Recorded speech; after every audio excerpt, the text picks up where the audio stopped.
Hello everybody, my name is the Deuteron Doctor, and today we're going to be talking about how to play H-3 Nozzlenose. The first thing you're going to want to know about H-3 Nozzlenose is, why, Deuteron, does it take 3 shots to kill somebody? Well, it's because it's a burst fire weapon. And I label these not under shooters, but I label it under burst fire weapons. The 3 weapons in this category are going to be H-3 Nozzlenose, L-3 Nozzlenose, and Squeezer. The reason Squeezer's in there is because it has 2 different firing modes, and it plays very similar to H-3 and L-3. With L-3 Nozzlenose, you have to be very careful on what you're aiming at. If you aren't aiming well, or you're bad at it just in general, you will not kill anybody. The reason for this is because it does roughly 33-ish damage per hit. Probably not accurate, but it does kill if you hit all 3 of the burst shots. The best gear for this weapon is probably going to be run speed up, swim speed up, intensify action, and sub saver up. It's very efficient on ink for the main weapon already, so you're not going to need to worry about that.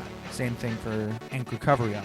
Why would you need it if it's already pretty efficient? The way you want to use this weapon is roughly like a Splattershot Pro with a few minor differences. The Splattershot Pro is mainly used just firing at people, but the H-3 Nozzlenose and the L3/Squeezer for that matter is more similar to a blaster mixed with the Splattershot Pro, in the sense of you want to be aiming at somebody, but you want to be jumping while you're firing, especially for the H-3. The H-3 Nozzlenose is, again, technically a one-shot, one-kill weapon. So you're going to want to, because of its low fire rate, you're going to want to move around a lot.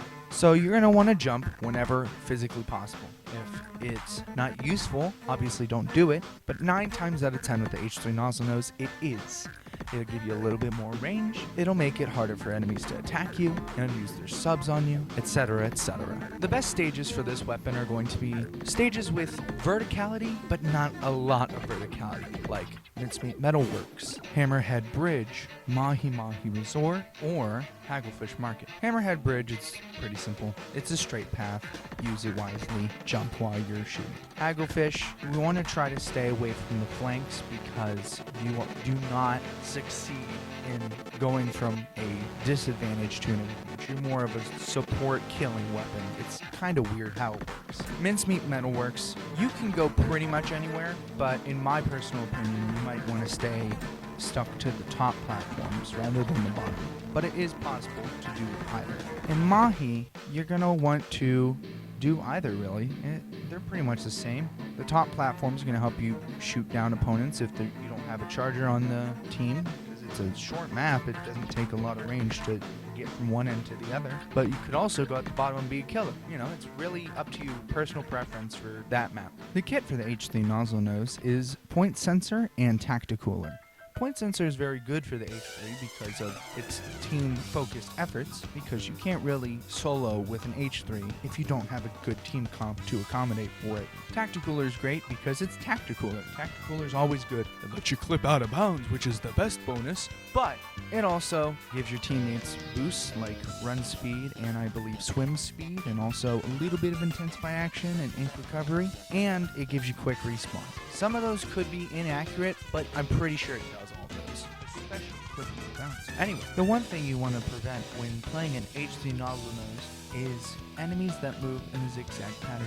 Try to block them off from entering that zigzag mode, I guess you could call it, by shooting once to the left and once to the right, or better yet, just use a point sensor, because then you could just keep track of them. The usefulness of the point sensor can't be undermined. It's very useful for team play. If you have a team that sucks at aiming, throw a point sensor at the enemy, and then killing the enemy team becomes way easier for you as an H-3 user, and way easier for your team if they're bad at aiming, because then they know where everybody is. In Splatoon 2 and Splatoon 3, where if a point sensor is thrown, those enemies 90% of the time will die.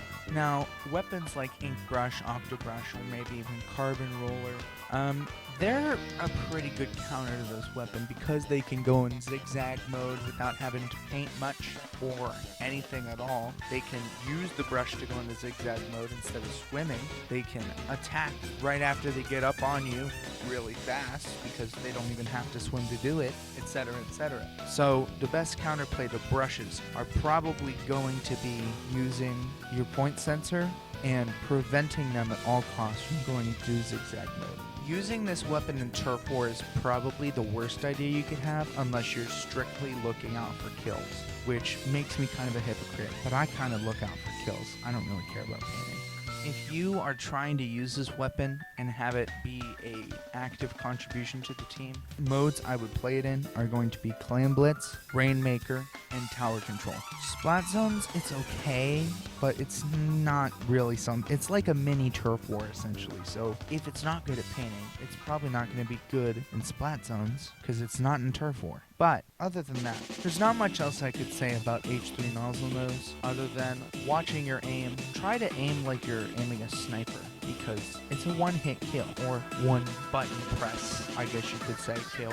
So I hope this guide helped you out and informed you on how to play one of the more obscure weapons in the game. My name is the Deuteron Doctor, and I will see you later. Bye.